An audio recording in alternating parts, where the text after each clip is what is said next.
How to walk like you're 10 years younger.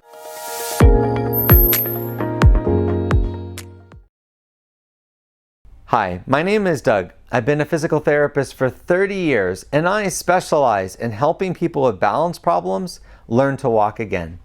In this video, I'm going to show you exercises that you can do to walk like you were 10 years younger. Pillow squat. To do the pillow squat, you'll need two things: a chair and at least 1 or 2 pillows.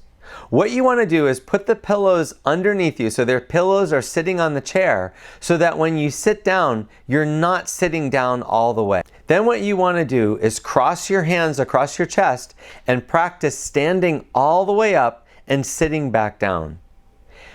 The goal for this exercise is to stand up and sit down 10 times in a row, rest for a minute, and then repeat that 3 times. So you want to do 3 sets of 10 reps without holding on.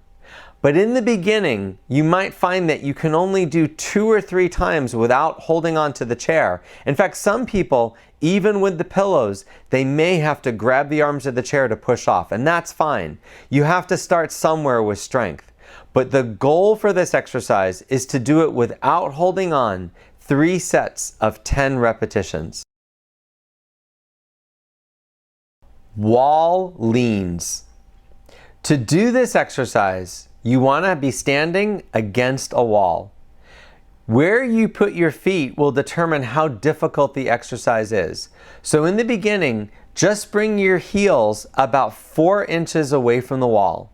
Then what you want to do is cross your arms across your chest and then using your muscles in your feet, pull your body off the wall. This is a difficult exercise and a lot of people will find themselves cheating by either pushing their bottom against the wall or by bending forward to get themselves off the wall.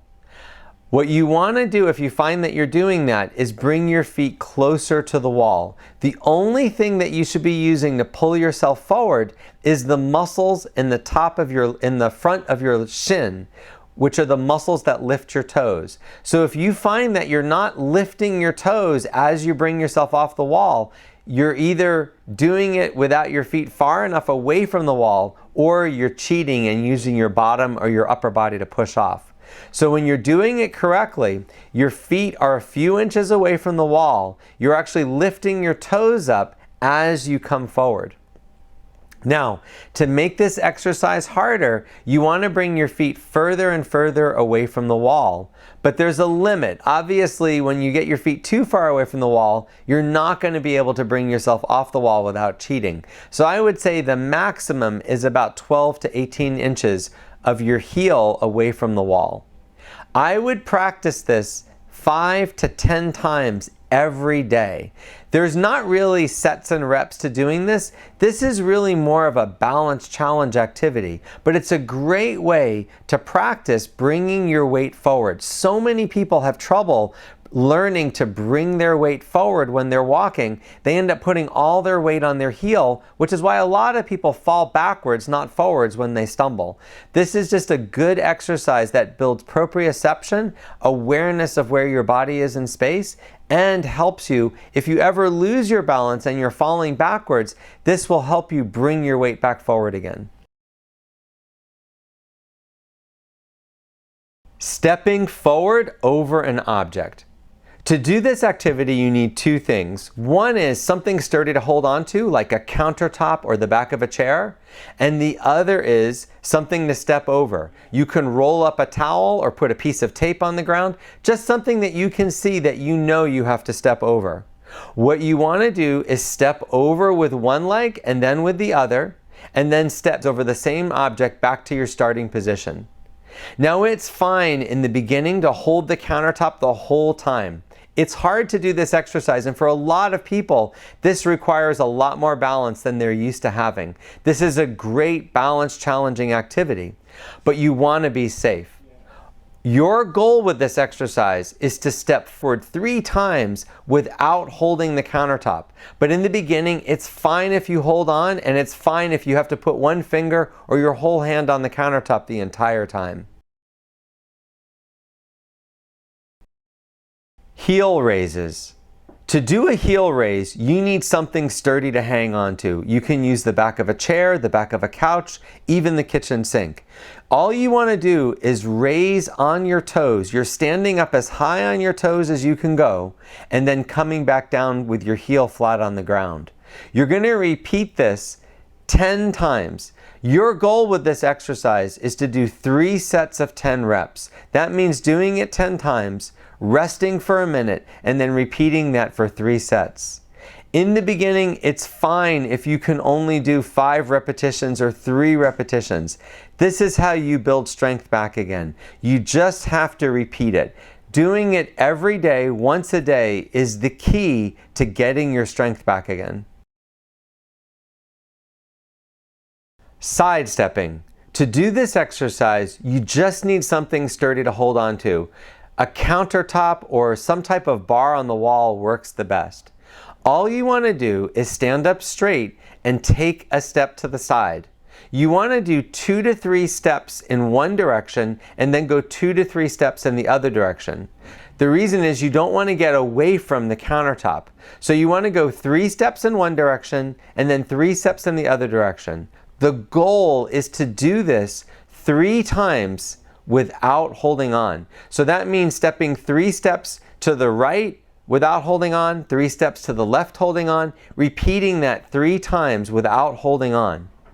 Oftentimes, it takes weeks, if not months, of practicing this to be able to do that. So many people have trouble with this exercise. This is a great way to improve your balance and your stability. Heel to toe walking. To do this activity, you just need something sturdy to hold on to. You can use a countertop, the back of a chair, you can even use your kitchen sink. You want to walk heel to toe 2 to 3 steps in one direction, then grab onto that object, turn around, and walk 2 to 3 steps in the other direction. When you're walking heel to toe, you're actually putting one foot in front of the other with your heel touching your toe. Your goal for this exercise is to do this 3 times in each direction without holding on. In the beginning, you might have to hold on the entire time or at least put one finger on the countertop the whole time. That's fine. People aren't automatically able to do this exercise. Most of my clients have to practice this for weeks, if not months, every single day before they get good enough to do it without holding on. Stretch your hamstring muscles.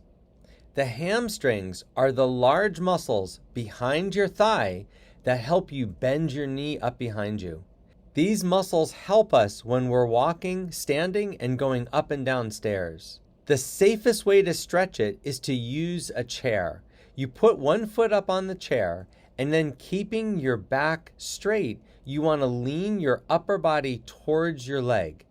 What this does is isolates your hamstring muscles and helps you give a safe and good stretch.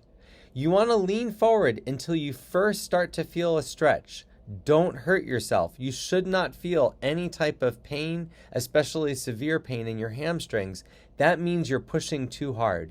You want to just lean forward far enough that you first start to feel a stretch. Then hold that position for 20 seconds. Ideally, when you're stretching a muscle, you want to hold it for 20 seconds, repeating it at least 3 times. You can definitely hold it for longer, but 20 seconds should be the minimum you hold it for. You want to do this every day until you find that your hamstring muscle is looser. How to stretch your gastroc muscle. The gastroc is the large muscle in your lower leg that helps you raise your heel off the ground when you're walking or going up and down stairs. To stretch it, you want to lean against the wall with both hands against the wall and your back leg straight. Then you want to shift your weight forward until you feel a stretch in your ankle. This is the gastroc muscle being stretched. You want to hold this position for 20 seconds and repeat it 3 times on each leg. Don't push yourself until you feel any type of pain. You should just feel a mild stretch and hold that for 20 seconds. With any stretch, you want to repeat it 3 times, holding it 20 seconds each time for a minimum to get the full effect. With any balance exercise, you want to practice it at least for 5 minutes a day. So no matter what the exercise, you want to keep repeating it for about 5 minutes. There's not a specific number of sets and reps. You just want to do it for about 5 minutes and try to practice that every single day. I hope you found this video helpful. If you want to see more videos like this, please subscribe to my channel. And if you would like to work with a therapist or trainer that's trained in the techniques that you just saw, they can go to proprioceptiverehab.com to get training from me in exactly how to do this. I offer a course in proprioceptive rehabilitation for physical therapists and personal trainers.